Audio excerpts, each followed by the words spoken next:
Olá, pessoal, bem-vindos, né, a mais uma semana do transtorno do espectro autista, que estamos iniciando com o objetivo de falar sobre do diagnóstico à intervenção, né, como que se dá o diagnóstico do transtorno do espectro autista, quais são as intervenções, como que eu avalio as intervenções que eu escolhi, né, que foram definidas para o tratamento do meu filho, tá?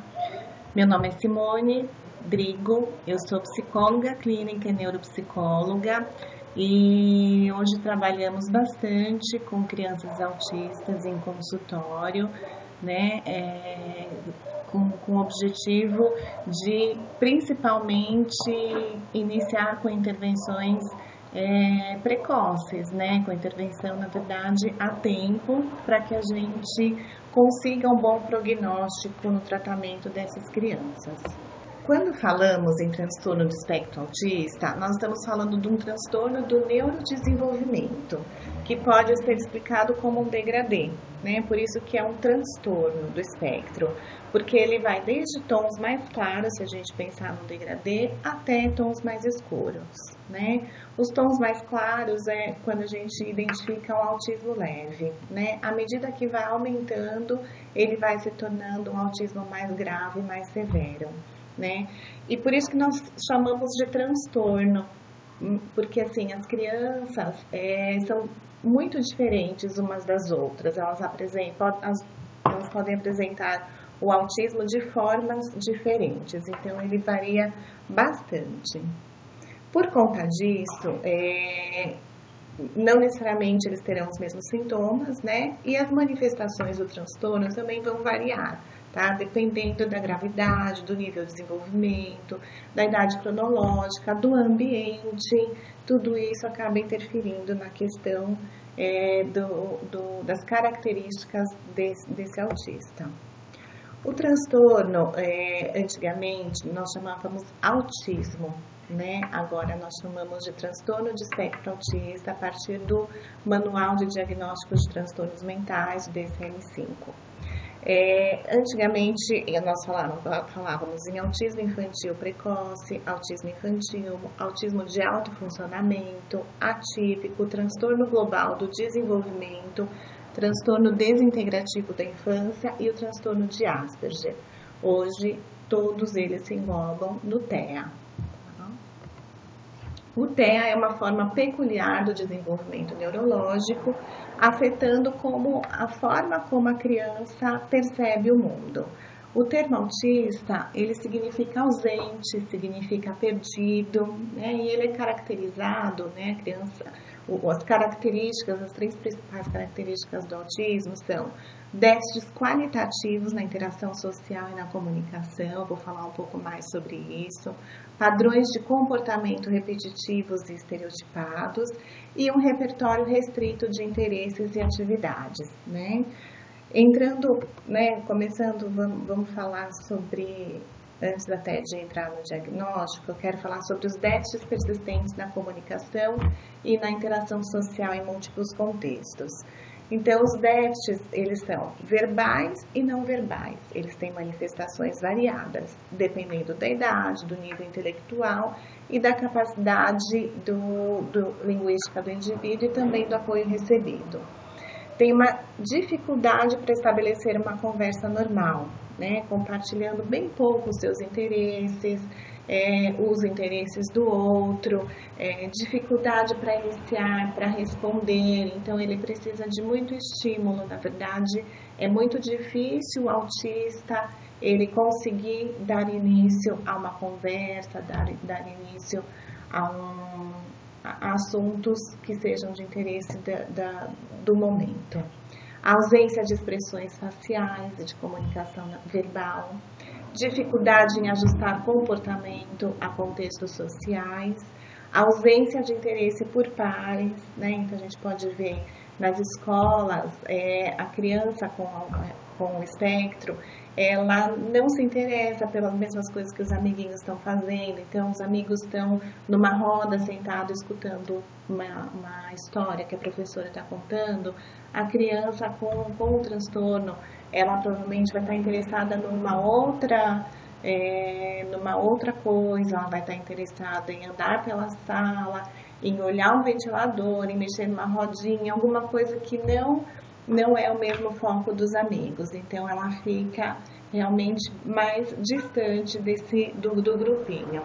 E dificuldade em compartilhar brincadeiras imaginativas.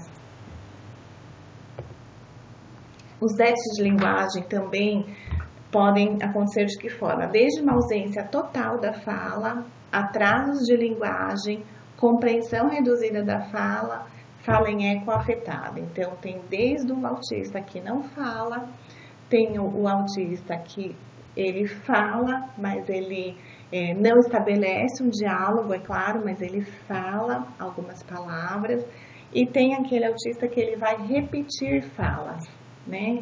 Então, alguém fala uma coisa, depois de um tempo ele vai repetir, ou ele assistiu alguma coisa e ele vai ficar reverberando aquela fala por um tempo. Mesmo quando possui habilidades linguísticas formais intactas, o uso da linguagem para comunicação social recíproca é prejudicado. Então, não tem uma linguagem recíproca mesmo. Os padrões restritivos e repetitivos de comportamento e interesses sociais. Então, sempre interesse pelas mesmas coisas, né? Tem os movimentos repetitivos, que a gente chama de estereotipados, uso de objetos e falas estereotipadas, então uma repetição de fala, né, muito característica de crianças que estão no transtorno. Em alguns até confunde-se com o toque, né? Mas na verdade são padrões de comportamentos repetitivos. Então, assim, alinhar brinquedos, ficar muito em brinquedos que giram, rodinha e ventilador, né? Uma ecolalia, que é a repetição de alguns termos, né? Que ele fica reverberando por bastante tempo. Insistir nas mesmas coisas. Então, assim, o autista, ele tem uma questão, ele precisa de uma rotina, né?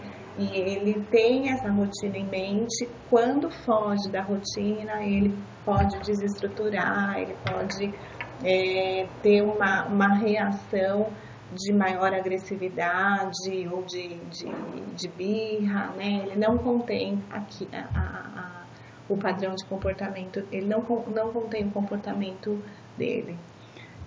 Tem um sofrimento muito grande com mudança. Então, aconteceu alguma mudança, ele sofre mesmo, né? Alguns choram, outros jogam no chão, outros vão em cima da outra pessoa para bater, pode ser um professor, pode ser o pai, pode ser o terapeuta, né?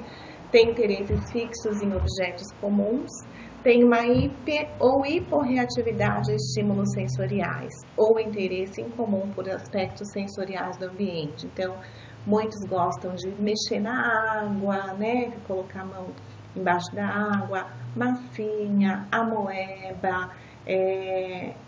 Às vezes é necessário, eles gostam de ficar deitados no chão, né? Tudo isso são questões características que os autistas têm como forma de modularem o seu comportamento, deles poderem ficar mais estabilizados, né?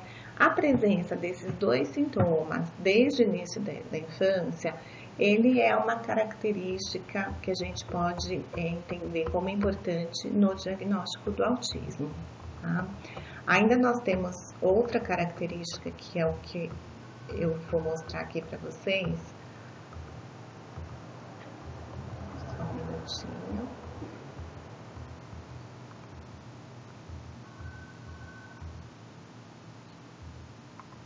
Que é um repertório também um repertório restrito por interesses e atividades, tá?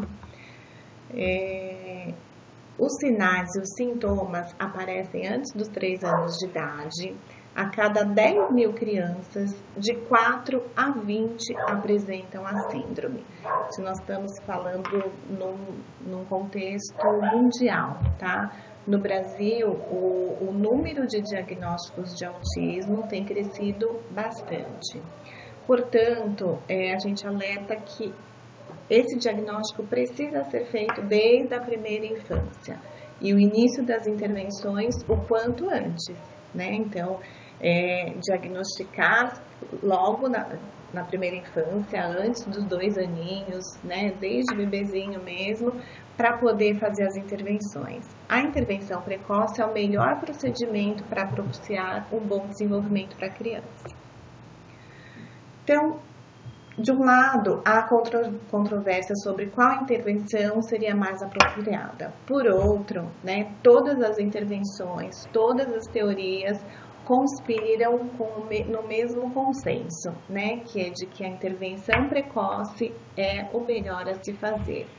Então, se eu tenho uma criança com alguma característica que eu entenda que está diferente do desenvolvimento normal, né, do desenvolvimento padrão, né, das crianças, por exemplo, ele não olha, não sustenta olhar, um bebezinho que não sustenta olhar, a mãe já vai ficar um pouco preocupada com isso, né? Então, observar melhor, se desde bebezinho essa sustentação de olhar já não acontecer, é importante procurar um especialista, procurar uma avaliação, né? Não é rotular a criança, é poder dar o cuidado que ela precisa para que ela tenha um desenvolvimento normal, e o quanto antes melhor. Aí eu coloco aqui para vocês uma visão da psicanálise, né? Então, Lasnik, ela fala que o tratamento feito precocemente, antes dos 3 anos de idade, ele vai melhorar o circuito pulsional, pois este é o período sensível no qual a criança entra com mais naturalidade no campo dos significantes do outro e dele se apropria. O que ela quer dizer aqui? Que o quanto antes fizer, né, a criança, ela psiquicamente, ela está com uma estrutura que torna muito mais possível essa questão de se colocar no lugar do outro, né? E começar a olhar o outro, começar a interagir de uma forma diferenciada. Então, assim, é comportamental, é psíquico, é biológico, é emocional, tem uma série de características envolvidas que vai propiciar a criança antes dos 3 anos, sem contar a questão da neuroplasticidade, que é importante a gente sempre retomar, né? O quanto os fatores neurológicos, eles também colaboram para isso. A suposta incurabilidade do autismo pode estar ligada em grande parte aos encaminhamentos tardios para tratamento. O que eu estou dizendo aqui? Autismo tem cura? O autismo, ele tem melhoras, né? O autismo, ele tem intervenções, treinamentos, né? E preparo para a vida. Então, a pessoa com autismo, ela pode sim se desenvolver a ponto de ter uma vida onde ela tenha condições de lidar com as demandas que ela for colocada, a que ela foi colocada, né? Então, ela pode ter uma vida normal também, tá? No entanto, vale ressaltar que nos primeiros anos de vida, os sinais indicativos de risco de autismo não são tão percebidos.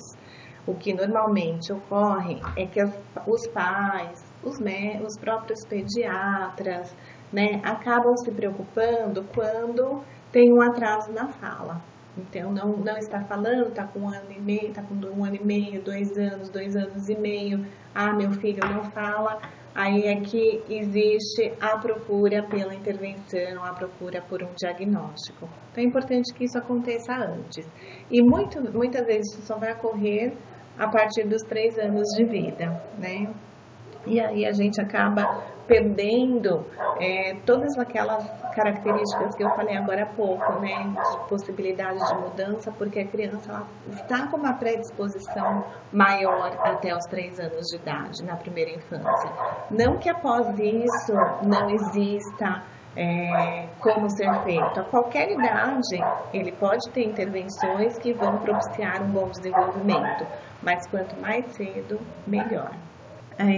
A idade no início do tratamento é um dos fatores determinantes para a melhor evolução. Não só a idade, mas o tipo de tratamento e a frequência dos atendimentos às crianças, à criança e aos pais. Então, tudo isso vai interferir nesse prognóstico, nessa evolução, nesse desenvolvimento da criança.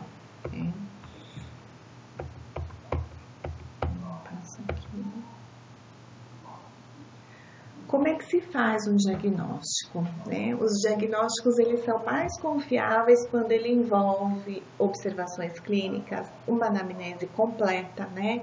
Ou seja, uma história de vida completa dessa criança, a utilização de escalas do desenvolvimento, a aplicação de testes padronizados e relacionados às características de cada indivíduo. Então, é feito um estudo de cada indivíduo que chega em consultório para que chegue a um diagnóstico. Não é uma pessoa, não é só um profissional que faz essa avaliação para chegar num diagnóstico, mas sim uma equipe interdisciplinar, né? Vários profissionais, cada um na sua área, identificando os aspectos de desenvolvimento daquela criança. Diagnosticar ainda nos primeiros anos de vida não significa rotular, como eu já disse lá atrás, e não é precoce, né? Porque a partir do momento que eu verifico um desenvolvimento diferenciado nessa criança, quanto antes eu começar com a intervenção, melhor, né? Então, assim, eu vou fazer intervenção no meu filho sem ele ter o diagnóstico de TEA? Sim, né? Sem ele ter o diagnóstico de TEA, porém, você já percebeu que ele tem um desenvolvimento diferenciado, né? Ele apresentou alguma dificuldade que atrapalhou o desenvolvimento dele. Então, o que me impede de fazer intervenção? Eu preciso ter o diagnóstico certinho para fazer a intervenção? Não, eu posso começar uma intervenção e depois ver se esse é realmente o diagnóstico. Então, a intervenção ela nunca vai atrapalhar, né? Ela só tende a colaborar para auxiliar com que essa criança desenvolva as habilidades que até então ela não desenvolveu.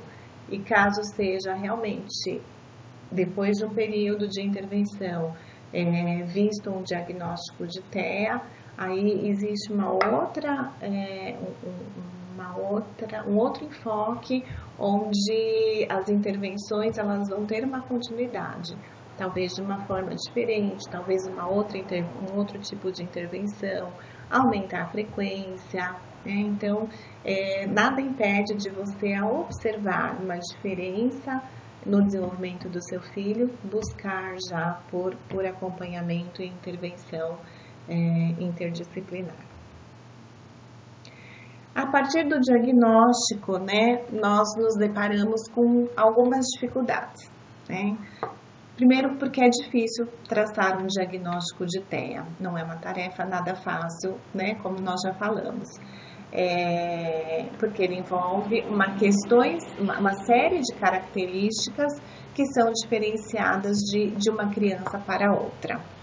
E aí nós nos deparamos com uma reação de negação dos pais, né? Uma reação de negação do próprio pediatra, da escola, né? Onde vão buscar outras opiniões. Não é autismo, isso é uma outra coisa, isso é normal, cada criança tem seu tempo. Então, assim, vão atrás de outras opiniões para depois ter uma aceitação. Só que antes disso, claro, vem a raiva, vem a frustração, vem uma depressão dos pais, porque até chegar à aceitação de fato, não é um diagnóstico fácil, mas se a gente tiver em mente que quanto antes eu iniciar uma intervenção, muito mais chances meu filho terá de ter uma vida onde ele consiga, né, dar conta das atividades diárias, então eu preciso buscar isso e ter isso em mente. Então, quanto antes, melhor, apesar de tudo isso que é vivenciado diante de um diagnóstico. Quando a criança, o diagnóstico e a intervenção são realizados em crianças menores de 3 anos, a melhora é de 80%. Aos 5 anos cai para 70% e tende a diminuir com o passar dos anos. Os efeitos da intervenção devem ser avaliados regularmente nos intervalos de 3 a 6 meses. Então, independente da intervenção escolhida, tem que ter uma avaliação a cada 3 ou 6 meses, né? Focando o quê? Nas habilidades sociais, nas habilidades comunicativas, nas habilidades adaptativas e nas habilidades organizacionais dessa criança. Então, precisa ter um foco, precisa ter um olhar do quanto essa intervenção está sendo eficaz e é adequada para o acompanhamento do meu filho. A participação dos pais e dos familiares é um elemento essencial nos programas de intervenção. Então, quanto mais envolvimento dos pais, dos familiares, da escola, né, dos ambientes onde a criança está, quanto mais conjunto for esse trabalho, é melhor para o desenvolvimento dele. O pressuposto básico do treinamento comportamental dos pais é que o comportamento das crianças é aprendido e mantido através de contingências dentro do contexto familiar, e que os pais podem ser ensinados a mudar essas contingências para promover e reforçar o comportamento adequado.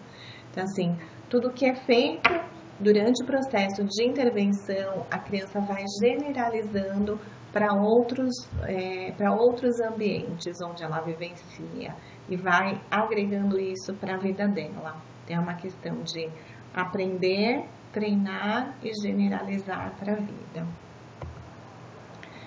Evidências envolvendo crianças apoiam a recomendação de treinamento para pais como um método efetivo para aumento das habilidades sociais dessa criança. No entanto, a maneira como os pais são incorporados no processo de intervenção é importante, né? Assim como um programa individualizado de educação para as crianças e um programa individualizado de educação e treinamento para os pais, contando, né, com as diferenças familiares, as diferenças, as necessidades da família, né? O acompanhamento que eles vão ter em casa, as pessoas que estão mais próximas, de repente os avós estão mais próximos, ou tem uma babá que está mais próxima, ou a própria mãe, o próprio pai conseguem fazer, ter essa proximidade e fazer esse acompanhamento bem próximo aos filhos. Então, como eu disse, a falta de um progresso significante em qualquer campo, dentro de um período de 3 a 6 meses, tem que incitar uma modificação de abordagem ou de frequência. Ou muda a abordagem ou muda a frequência que essa criança frequenta as intervenções. Tá? Então, é isso que eu quero trazer para vocês. Nós teremos aí as próximas aulas, né, que vão fazer toda a diferença, onde vocês vão poder acompanhar, né, tudo que a gente traz sobre o autismo, baseado em pesquisas, baseado em evidências clínicas e que vai contribuir para o acompanhamento da criança com o transtorno. Obrigada, espero que tenham gostado e aproveitem as próximas aulas. Tchau!